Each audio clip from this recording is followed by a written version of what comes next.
بسم اللہ الرحمن الرحیم۔ السلام علیکم ورحمۃ اللہ وبرکاتہ۔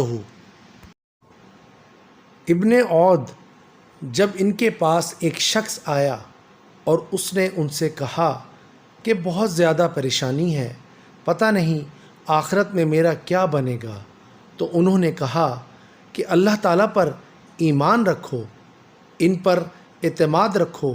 تو انہوں نے کہا کہ تم سے تو وہ دیہاتی شخص اچھا ہے۔ تو اس شخص نے سوال کیا، کون سا دیہاتی شخص؟ تو آپ نے کہا کہ اس دیہاتی شخص نے جہنم کی آیت بھی سنی، اور وہ دیہاتی شخص بعد میں پوچھتا ہے کہ ہم نے مرنے کے بعد کس کے پاس جانا ہے؟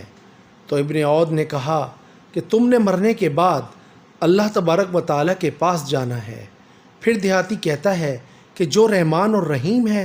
تو آپ نے کہا جی وہی رب جو رحمان اور رحیم ہے۔ یہ سننے کے بعد دیہاتی نے کہا پھر خیر ہے۔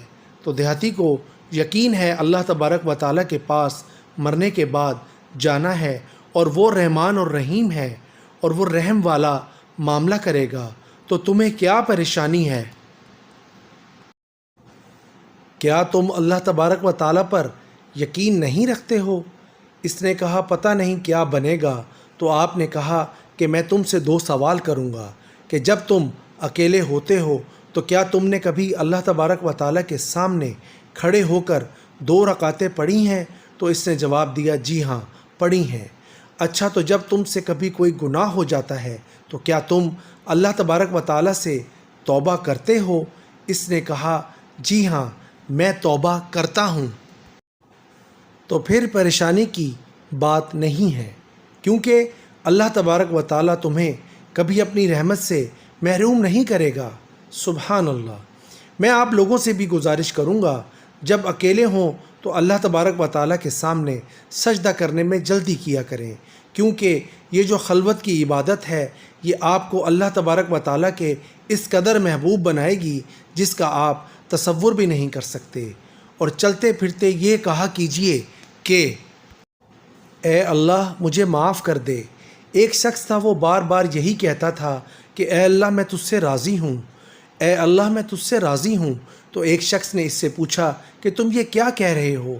تو وہ کہنے لگا کہ میں اللہ تبارک و تعالیٰ سے بار بار یہ کہتا ہوں کہ اے اللہ میں تجھ سے راضی ہوں، اور جس دن اللہ تبارک و تعالیٰ نے مجھے یہ کہہ دیا کہ میں تجھ سے راضی ہوں تو میرا کام بن جائے گا۔ سبحان اللہ۔ اللہ تعالیٰ سے دعا ہے اللہ تعالیٰ مجھ سمیت ہم سب کو اللہ تبارک و تعالیٰ سے ہر وقت راضی رہنے اور اس کی عبادت کرنے والا بنائے، آمین۔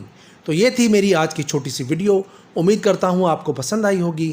آخر میں چلتے چلتے اللہ تبارک و تعالیٰ سے دعا ہے اللہ تعالیٰ مجھ سمیت ہم سب کو حضرت محمد صلی اللہ علیہ وآلہ وسلم کی سنت پر چلنے اور اس پر عمل کرنے کی توفیق عطا فرمائے۔ اور اللہ تبارک و تعالیٰ سے دعا ہے اللہ تعالیٰ ہم سب کے کبیرہ اور صغیرہ گناہ معاف فرمائے، ہم سب کو دنیا اور آخرت کی ہر نعمت سے نوازے، اور ہم سب کو اپنے حفظ و امان میں رکھے، آمین ثم آمین یا رب العالمین۔